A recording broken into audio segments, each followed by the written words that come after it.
Oke, jadi buat sahabat yang berencana beli HP Samsung A07, mungkin bisa mendengarkan dulu penjelasan ringkas dari saya ini ya. Jadi kemarin saya beli HP ini dapat dari Shopee langsung, itu sekitar harga sejutaan berapa ya, 300 lebih dikit kalau nggak salah ya. Lupa ya teman-teman, jadi nggak nyampe 1,5 juta lah ya. Dan ini sekitar sudah beberapa minggu saya menggunakan HP ini. Nah, jadi bagaimana menurut kalian nanti, apakah worth it atau tidak? Silahkan nilai sendiri ya. Oke, penjelasan ringkas yang mau saya sampaikan tentang HP ini. Jadi HP ini tuh menggunakan chipset MediaTek Helio G99 ya, G99 Ultra. Jadi mengingat harganya itu yang nggak nyampe 1,5 juta ini, jadi untuk chipsetnya itu di harga segini menurut aku terbilang cukup unggul ya. Karena chipset Helio G99 itu terkenal cukup tangguh. Dan kemarin saya sudah coba tes main game PUBG itu lancar-lancar baik ya. Dia dapat grafik smooth ya, smooth ekstrim dan juga HDR ultra. Walaupun sudah ada grafik super smooth, tetapi itu masih beta. Dan saya coba kemarin di grafik smooth ekstrim, dia itu lancar banget ya teman-teman, dan tidak terlalu panas. Jadi untuk chipset HP ini cukuplah unggul ya. Dibanding HP-HP tipe lain yang harganya sejutaan itu, biasanya chipsetnya itu masih Helio G81 dan G81 Ultra. Kemudian yang kedua yaitu jaminan update OS jangka panjang ya, seperti ini. Nah, ini dia 6 kali OS security update ya. Nah, di HP-HP lain itu biasanya cuma 3 kali, beberapa kali, tapi untuk Samsung dia menjanjikan update OS sampai 6 kali. Waduh, jadi bisa digunakan untuk jangka panjang ya teman-teman ini HP. Kemudian dari segi layar dia cukup lebar ya, 6,7 inch dengan refresh rate yang cukup halus seperti ini ya teman-teman, 90 Hz. Nah, untuk refresh rate tapi ini sudah cukup di 90 Hz ya teman-teman, jadi cukup smooth, gak bikin capek di mata. Kemudian dari segi kamera, HP ini memang cuman ada satu kamera aja yang diandalkan, yaitu kamera utama 50 megapiksel ya, ini dia teman-teman. Tetapi untuk hasil kameranya itu terbilang cukup jernih ya.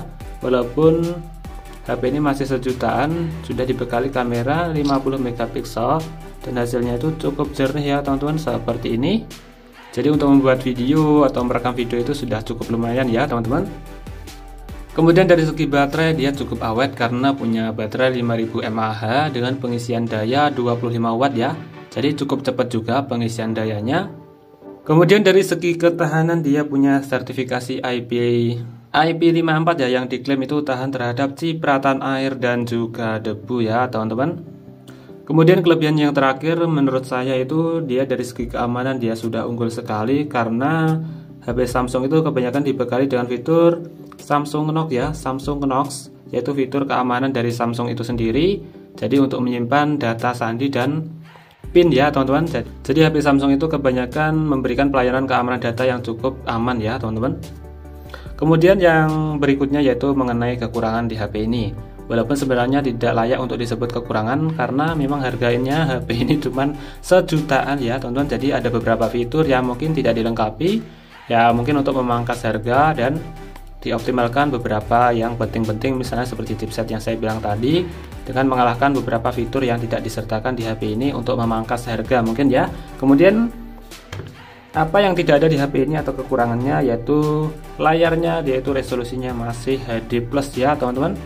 Jadi untuk layar segitu sebenarnya sudah cukup untuk penggunaan harian, nonton-nonton video ataupun scrolling medsos, itu sudah cukup ya sebenarnya.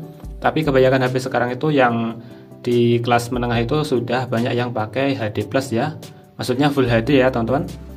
Kemudian selanjutnya dari segi speaker dia masih mono speaker ya teman-teman, atau punya satu speaker doang. Jadi misalnya kalian suka main game yang ngandelin suara step ya harus pakai bantuan headset biar lebih maksimal, seperti game PUBG atau Free Fire. Kemudian yang ketiga dari desain layarnya yang model water drop seperti ini ya, atau layar poni seperti ini, yang terkesan sebenarnya sudah terlihat jadul ya, karena kebanyakan sekarang itu HP banyak yang sudah punch-hole ya, atau layar bolong, dan itu lebih disukai biasanya. Kemudian selanjutnya HP ini tidak punya giroskop dan berikut NFC. Jadi buat teman-teman yang memang sengaja mencari HP dengan fitur tersebut, mungkin itu bisa menjadi pertimbangan ya, mau beli HP ini atau enggak, karena memang tidak ada fitur NFC dan juga giroskop di HP ini. Ya mungkin saja dengan harga yang dipangkas, mengingat harganya cuma sejutaan dan fitur yang kita dapat ya tidak sepenuhnya ada di HP ini. Oke, itu dia teman-teman semua kelebihan dan kekurangan.